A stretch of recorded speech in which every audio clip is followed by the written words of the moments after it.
جو بھی دین کی طرف آتا ہے دو آفتیں اس کے ساتھ ہوتی ہیں. پہلی آفت کیا ہے؟ شیطان کیفیات میں ڈال دیتا ہے, تمہاری تو کیفیات ہی نہیں بن رہی, تمہیں تو مزہ ہی نہیں آ رہا, تمہیں تو وہ خوشبو خضو رہا نہیں ہے.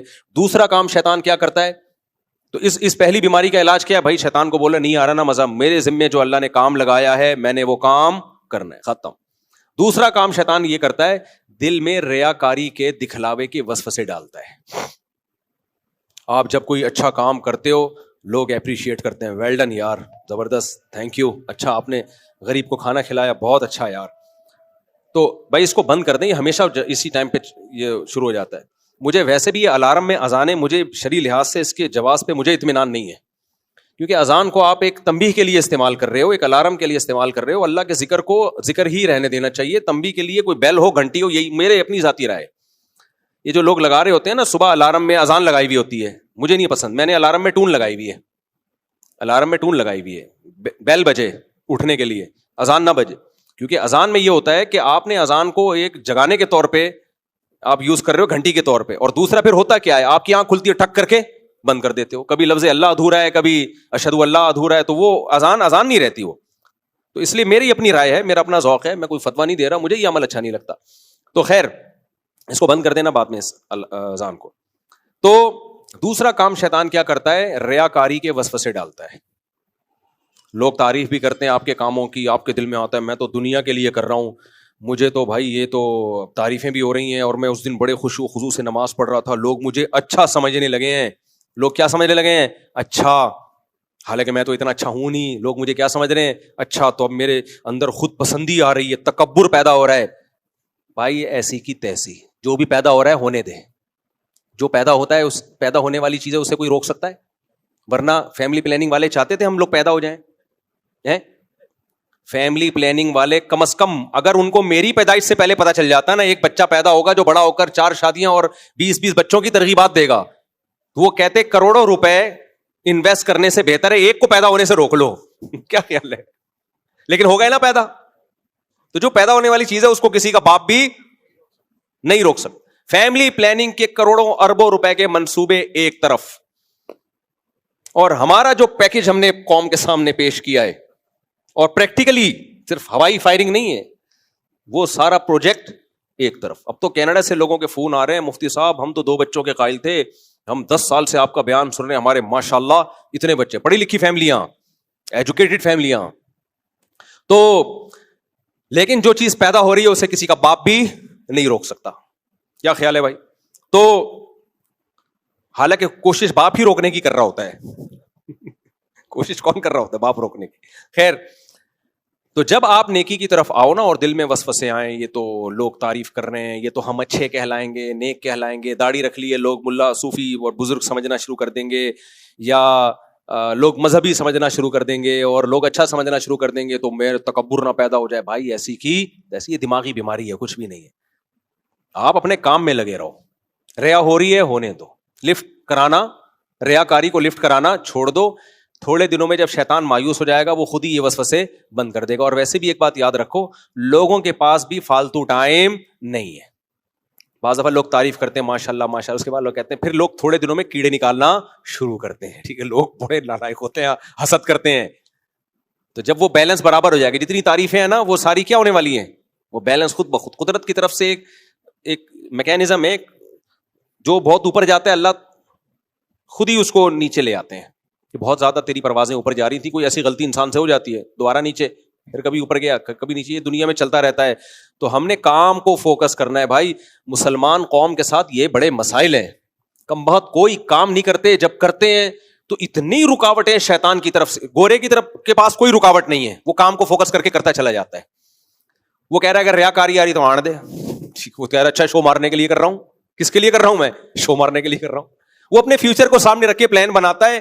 وہ کہتا ہے بھائی یہ کام کروں گا, یہ بزنس کروں گا تو پیسہ آئے گا, یہ کروں گا تو یہ آئے گا, یہ کروں گا تو یہ آئے گا. وہ کہہ رہے ہیں ایسی کی تیسی. ہمارا مسئلہ سارا یہ ہے, ہم اگر دنیا کمانا شروع کر دیں تو کسی اسکالر کا بیان سن لیتے ہیں, قارون کے پاس بھی بہت سارے خزانے تھے, قارون جیسا خزانہ, تو ایسا صوفی بن جاتا ہے آدمی.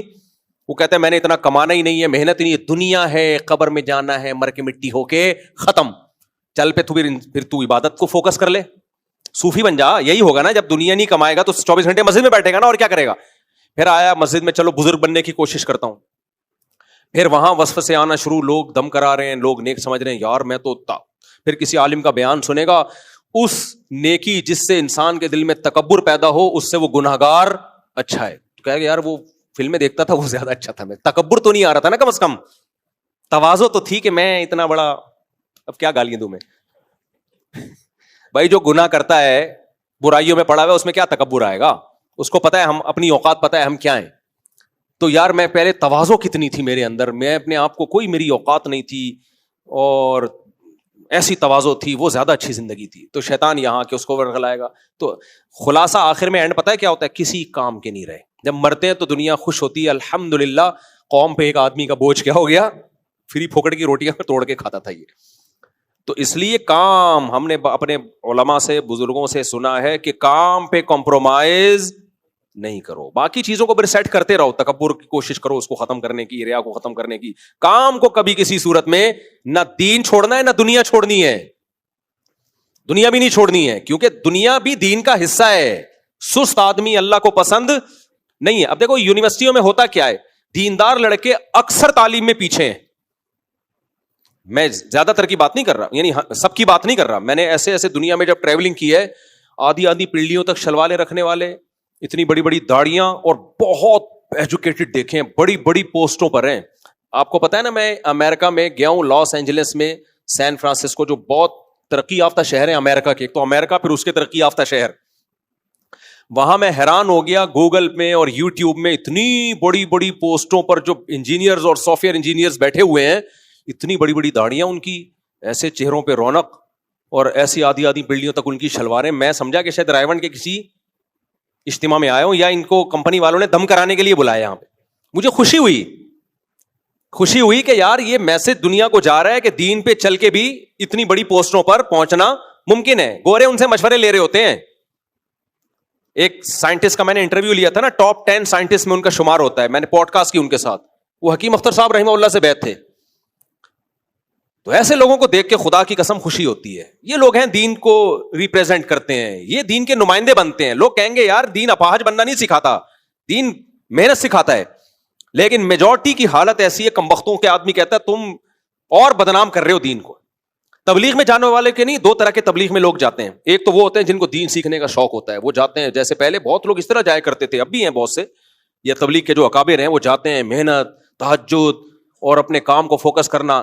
ایک پتہ ہے کون سے ہوتے ہیں, بور ہو رہے ہیں پڑھے پڑھے, اب گھر میں ابا کی طرف سے تانے ملتے ہیں, کم وقت پڑھتا نہیں ہے, کام پہ نہیں جاتا, چل یار اجتماع آنے والا ہے 3 دن کے لیے, چلیں, دوستوں کا پلان بنتا ہے بھائی چلیں 3 دن کے لیے ہو جائے, ایسے بات کر رہے ہوتے ہیں. چل یار چلتے ہیں, ٹکٹ کٹاتے ہیں, ٹرین میں جائیں گے, چک کرتی ہوئی ٹرین, انجوائے تو کرتا ہے نا آدمی سفر کو. وہاں جائیں گے, کچھ 2-4 بیان بھی سن لیں گے.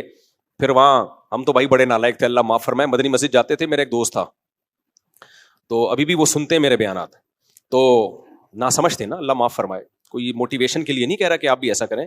مدنی مسجد میں کب سے اجتماع ہو رہے ہیں, میرے والد صاحب تو تبلیغی تھے. تو اب ہمیں کیا ہوا, میرا دوست تھا, نام بھی بتا سکتا ہوں, وہ پکڑا جائے گا بلا وجہ, تو ہم دونوں جاتے تھے کہ چلو یار شب جمعہ چلتے ہیں. وہاں جا کے بیان میں بیٹھے, اس کے بعد جوانی تھی بھائی, بھوک بھی بہت ٹائٹ لگتی تھی. اب 20 قسم کے ہوٹل کھلے ہوئے مدنی مسجد میں, تھوڑا سا بیان سنا, یہ کہہ کے کہ کچھ تھوڑا سا کھا پی کے باقی بیان بعد میں سنیں گے. آئے پھر ادھر چپلی کباب کھایا, دوسرے ہوٹل میں کچھ نہاری ٹرائی ماری, ادھر کچھ میٹھا ٹرائی مارا, ادھر لمکا ڈرنک میں نے وہاں سے سیکھا ہے. اس سے پہلے مجھے نہیں پتا تھا لمکا ڈرنک نہیں ہوتا, وہ ٹش کر کے جو بوتل کھلتی ہے وہ پیپسی ہوتی نہیں, لیکن لگتی کیسے ہے, 5 روپے میں آپ کو پیپسی کا ذائقہ ملے گا, اس میں ادرک کا ہوتا ہے, وہ ایسے کر کے ایسا مزہ آتا تھا. تو وہ سارا ٹائم, ایک تو رش اتنا ہے, آنے میں اتنا ٹائم, جانے میں اتنا ٹائم, اس کے بعد وہ شب جمعہ کی چھاپ بھی لگ گئی, واپس آ رہے ہیں انجوائے کرتے ہوئے. تو بہت سے تبلیغی ایسے بھی, وہ تو اللہ ایک تبلیغی بزرگ کو کی عمر میں برکت دے, وہ مجھے پھر مدرسے کی طرف لے کر آ گئے. جب مدرسے میں آیا تو مجھے لگا کہ یہاں وہ ماحول, مفتی رشید احمد صاحب کا مدرسہ تھا, وہاں وہ ماحول تھا نہیں کہ یہاں سے یوں نکلے, یوں ٹن مارا ادھر. کوشش تو ہم نے وہاں بھی کی, چائے وائے پینے میں چلا جاتا تھا اور لسی وسی پینے, لیکن بہرحال پڑھائی کا ماحول تھا, بہت زیادہ محنت کرنی پڑتی تھی. تو اب دیندار لوگ کیا کر رہے ہیں, تبلیغ میں بھی بہت سے ایسے لوگ جا رہے ہیں, ماں باپ کو چاہیے بچوں پہ نظر رکھیں, یہ دین سیکھنے جا رہا ہے, یہ ٹائم پاس کرنے جا رہا ہے, پڑھائی کو فوکس نہیں کرتے, ساری زندگی روتے ہیں, پھر پڑھتے نہیں ہیں, ساری زندگی خون کے آنسو روتے ہیں, ماں باپ بھی اور وہ بھی. میں ایسے بچوں کو جانتا ہوں, ماں باپ نے تبلیغ میں انہوں نے کہا ہم نے جانا ہے, چلے گئے, کیا کر رہے ہو بھائی تم وہاں جا کے؟ ٹائم ٹھیک ہے، بس وہ کھانا پینے کا، وہ بزرگوں کی ہدایات کے مطابق وہ عمل ہی نہیں، اس میں تبلیغ کا قصور نہیں ہے، وہ بھائی ہدایات پر عمل ہی نہیں کر رہے ہوتے، 24 گھنٹے کوئی نگرانی تھوڑی کرے گا۔ تبلیغ میں تو بیسک ہدایتیں، کم کھانا کم سونا، یہ تو بنیاد ہے تبلیغ کی، کھانا بھی کم اور سونا بھی کم، کام زیادہ کرنا ہے۔ اب جو نالائق آدمی جاتا ہے کام کھانا کام سونا ہم سہروزے کے لیے گئے تو ہمارے ساتھ ایک صاحب آئے، وہ فجر کے بعد سوتے تھے، 12 بجے اٹھتے تھے، پھر ظہر کے بعد سو جاتے۔ وہ آئے تھے نصرت کے لیے۔ کس کے لیے آئے ہوئے تھے؟ نصرت کے لیے۔ 12 بجے سوتے، پھر مغرب میں اٹھتے، پھر رات کو گپ شپ لگاتے، نصرت کے سلسلے میں آئے ہوئے تھے۔ تو میں نے ان سے کہا کہ یہ بڑی زبردست قسم کی نصرت ہو رہی ہے۔ انہوں نے کہا یار وہاں بیٹھ کے ٹائم ضائع کرتے، اس سے تو اچھا تھا نا، اس سے تو اچھا تھا۔ نہ بھائی، اس سے اچھا نہیں ہے۔ تبلیغ لوگوں کو پوستی بنانے کے لیے، اس سے بہتر ہے وہاں ٹماٹر کے ریڑھی لگا لیتے آپ۔ اور سنیں ایک اور کیس، کیا کیا ہو رہا ہے مارکیٹ میں، اس میں تبلیغ کے بزرگوں کا قصور نہیں، ہمارا قصور ہے نا۔ انہوں نے تو بیچاروں نے اتنا اچھا سیٹ اپ بنا دیا، آپ اس کو غلط یوز کر رہے ہو۔ چونکہ بہت سے لوگ غلط یوز کر رہے ہیں، اس لیے میں بتا رہا ہوں۔ بہت سے لوگ اس چکر میں جاتے ہیں کہ ہم نے بیوی بچوں کی ذمہ داری سے جان چھڑا کے بھاگو، وہاں فری کا تو وہاں بھی نہیں ملتا، لیکن سستے میں مل جاتا ہے۔ بھائی 1 سال کے لیے ٹریولنگ پر آپ نکلو، ٹھیک ٹھاک خرچہ ہوتا ہے، تبلیغ میں برکت ہوتی ہے، خرچہ کم ہو جاتا ہے۔ تو اس چکر، ایک مجھے یاد ہے ایک دفعہ سرگودا میں ایک صاحب آئے، کہنے لگے، تبلیغ والے بیٹھے ہوئے تھے، کہنے لگے یار وہ کچھ سہروزہ کی جماعت میں جانا ہے۔ تو امیر صاحب نے کہا ماشاءاللہ ماشاءاللہ۔ کہنے لگے نہیں، ایک شرط ہے کہ مری کی طرف میری تشکیل کیجیے گا، کیونکہ گرمی تھی جون جولائی کی، ہم جون جولائی کی چھٹیوں میں جاتے تھے نا سرگودا۔ تو کہاں جانا ہے جی؟ مری، تاکہ تھوڑا سا یہ گرمی سے، اس وقت بہت پرانی بات ہے، یہ 85 86 کی بات ہوگی، میں چھوٹا تھا تو اس وقت زیادہ ایئر کنڈیشنوں کے گھروں میں معمول نہیں تھا۔ تو کہاں جا رہے ہیں؟ ایسے لوگ بھی ہیں، تو آپ اپنے بارے میں، اپنے بچوں کے بارے میں نگرانی کرو کہ ٹائم بھاگ کے تو نہیں جا رہے کہیں، یہاں پہ پڑھائی سے اور اسکول سے اور کالج سے اور یونیورسٹی سے اور ساری چیزوں سے۔ وہ پھر ایسا بچہ ایسا بگڑتا ہے نا، اس کو سستی کی عادت پڑ جاتی ہے۔ اور ایسے ایسے پوستی میرے علم میں ہے کہ ان پوستیوں کی آپ زندگی دیکھو، آپ بولو گے یار نہ یہ کمبخت دین کے رہے، نہ یہ کمبخت دنیا کے رہے۔ ایک واقعہ ذہن میں آیا، بالکل ہی نکل گیا۔ ہاں ابھی وہ واقعہ ہوا یہ کہ ایک پرانا واقعہ، یہ بھی قریباً 7-8 سال ہو گئے ہوں گے اس واقعے کو۔ وہ بندہ کیا تھا کہ جی اس کو ضرورت تھی، اس کی غریب آدمی تھا، میں نے اس کے ساتھ تھوڑا تعاون کیا، ہر مہینے میں کچھ تعاون کرتا تھا۔ تو پھر میں نے اس کو بولا یار تم جوان آدمی ہو، تمہیں زکوٰۃ کے پیسوں پہ نہیں پلنا چاہیے، میں تمہیں 1-2 ریڑیاں خرید دیتا ہوں، تم ٹماٹر خربوزہ وغیرہ لگاؤ۔ اس نے کہا ٹھیک ہے جی۔ میں نے اس کو زکوٰۃ سے ریڑھی خرید کے دے دی۔ کسی نے دیے ہوئے تھے زکوٰۃ کے پیسے، مجھے کوئی مستحق ملے، میں نے کہا یہ بہترین مستحق ہے، اس کو 2 ریڑیاں میں نے اس کو خرید کے دے دی، بھائی تو اب یہ ریڑیاں لگا، اور کچھ پیسے دے دیے پہلی دفعہ ٹماٹر لانے کے لیے۔ ٹماٹر تھا، خربوزہ مجھے یاد نہیں، میں نے کہا یہ بیچتے ہیں کماتا جا۔ اللہ کا فضل ہے، اس کا کام چل پڑا، 2-4 مہینے تک نہیں آیا وہ، کہہ رہا ہے، میں نے فون کر کے پوچھا، کہہ رہے میرا کام چل گیا، ماشاءاللہ، مجھے بڑی خوشی ہوئی۔ ایک دن کیا ہوا، وہ کہیں میں بیٹھا ہوا ہوں، کہیں کھانا پینے کے لیے، پہلے میں آؤٹنگ کے لیے نکلتا تھا، اب تو بہت مشکل ہو گیا، مجھے کہیں نظر آیا، میں نے کہا یار بہت دن سے تم سے رابطہ نہیں ہوا۔ کہہ رہا ہے مفتی صاحب میں 4 مہینے کے لیے تبلیغ میں گیا ہوا تھا، اب آیا ہوں ماشاءاللہ۔ میں نے کہا واہ واہ، ملا میں زبردست۔ مجھے خیال ہوا کہ اب اس کے پاس اتنا پیسہ اکٹھا ہو گیا الحمدللہ کہ بیوی بچوں کو بھی دے کے جا رہا ہے، گھر میں بھی دے کے جا رہا ہے، اور 4 مہینے کے لیے بھی بولو نکل رہا ہے۔ میں نے کہا ماشاءاللہ، ویل ڈن۔ یہ واقعہ میں یہ کہانیاں سنانے کے لیے یہاں نہیں بیٹھا ہوں، یہ ہو رہا ہے مارکیٹ میں۔ اچھا بات آئی گئی ہوگی، میں نے کہا ماشاءاللہ اللہ نے بہت دیا ہے، تبھی تو نکل گیا۔ 2-4 دن کے بعد میرے پاس آیا، وہ ایک بات کرنی تھی آپ سے، یوں کر رہے ہیں نا۔ میں نے کہا کیا بات؟ کہ یار وہ اصل میں چونکہ تبلیغ پہ گیا تھا نا اس دوران، تو دھندا وندہ تو کوئی ہو نہیں سکا، تو آپ نے ریڑیاں دی تھیں، تو ایسا ہے کہ وہ نا تھوڑے سے پیسے مل جائیں گے۔ میں نے کہا مجھے شکل دکھائی نا، کوئی اور مسئلہ ہوتا نا تو فلم دیکھنے نکل جاتا نا، فلم دیکھنے، اللہ معاف فرمائے، چرس میں لگ جاتا، میں کہتا برائی میں پڑ گیا، پیسے اڑا دیے، تو میں سوچ سکتا تھا تو گیا کیوں تبلیغ میں؟ تبلیغ کیا اپاہج بنانے کے لیے، لوگوں کو بھکاری بنانے کے لیے کیا؟ وہاں تو سکھایا جا رہا ہے اللہ سے مانگو، اللہ کے غیر سے کچھ بھی نہیں ہوتا۔ یعنی یہ تو دین کو تم بدنام کر رہے ہو نا، 4 مہینے لگا کر آ کے بھیک مانگ رہے ہو کہ 4 مہینے کام دھندا نہیں کر سکا۔ اس سے بہتر ہے بھائی تو ٹماٹر کی ریڑھی لگا لیتا، نہ مچ جاتا، سہروزے میں بھی مچ جاتا۔ بھیک مانگنا کیا ہلکا جرم ہے کیا اسلام میں؟ تبلیغ تو سکھاتی ہے انسان کو استغنا۔ جہاں تبلیغ انسان کو بھیک مانگنا سکھا رہی ہو، ایسی تبلیغ کیا ہے؟ بولو، حرام ہے, ناجائز ہے. وہ تبلیغ کے اکابر بھی روک دیتے اس کو, اگر پتا ہوتا ہے نا اس کمبخت نے جا کے. اب لوگ تبلیغ والوں کو بدنام کرتے ہیں, بھائی ان بزرگوں کو کیا پتا اس کے بارے میں. وہ تو اتنا استغنا سکھاتے ہیں کہ دوسرے کے خرچے پہ سہروزے کی جماعت میں نہیں آپ کو نکلنے دیتے تبلیغ والے. آپ کسی کو پیسے دے کے جماعت میں نکالو, کہیں گے نہ, کوئی بالکل پابندی ہے. تبلیغ میں تو اس کو بھی پسند نہیں کیا جاتا. آپ سہروزے کے لیے نکلے ہو, لوگوں کی دعوتیں جا کے پھوڑنا پھاڑنا شروع کر دو, اس کو برا سمجھتے ہیں وہ لوگ. یہ جو دعوتوں کا ماحول چل رہا ہے نا, جماعتیں آتی ہیں, لوگ دعوتیں, تبلیغ میں اکابر اس کو پسند نہیں کرتے, بولے ان کا اپنے خرچے پہ کھاؤ. اور اتنا زبردست سیٹ اپ ہے, اور اس کو کس لیے استعمال کر رہے ہو کہ کل جا کے لوگوں کے سامنے میں ہاتھ پھیلاؤں گا. بہت بری حرکت ہے. مجھے اتنا غصہ آیا, میں نے کہا پتلی گلی سے فوراً نکل, بھوک سے مرے گا تو خود اب تو ٹماٹر کی ریڑھی لگائے گا, کیونکہ میں نے دے دیا نا اگلی دفعہ پھر چلے پہ. تو یہ وہ چلا, یہ 4 مہینے نہیں ہے جو تبلیغ والا, یہ ہے تھک گئے ریڑھی لگا کے ٹماٹر بیچ کے تھوڑا سا لائف میں انٹرٹینمنٹ. اب وہ کیا انٹرٹینمنٹ, وہ نائٹ کلب میں تھوڑی جائے گا, اس کے بعد پیسے ہی نہیں ہے, ٹماٹر سے اتنا تھوڑی کمائے گا. تو کہتے چلو یار تبلیغ میں تھوڑا سا ماحول چینج کرنے سے بھی تو تھوڑا سا انٹرٹینمنٹ ہو جاتی ہے نا,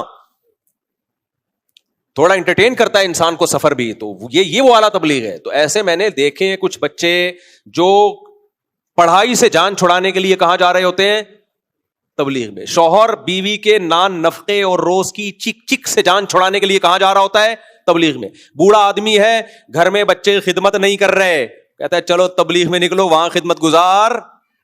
بولتے کیوں نہیں ہو, مجھے ویسے غصہ آ رہا ہے, وہ بول نہیں رہے. بعض ایسے بھی ہے, بوڑھا آدمی ہے, کوئی خدمت کے لیے گھر میں ہے نہیں, چل بھائی کہاں نکل, تبلیغ میں نکل, وہاں خدمت تو فری پھوکڑ میں ہو جائے گی. بچے بھی ابا کو سال کے لیے بھیج دیتے ہیں, پیسے لے لو ابا, وہ کریں گے.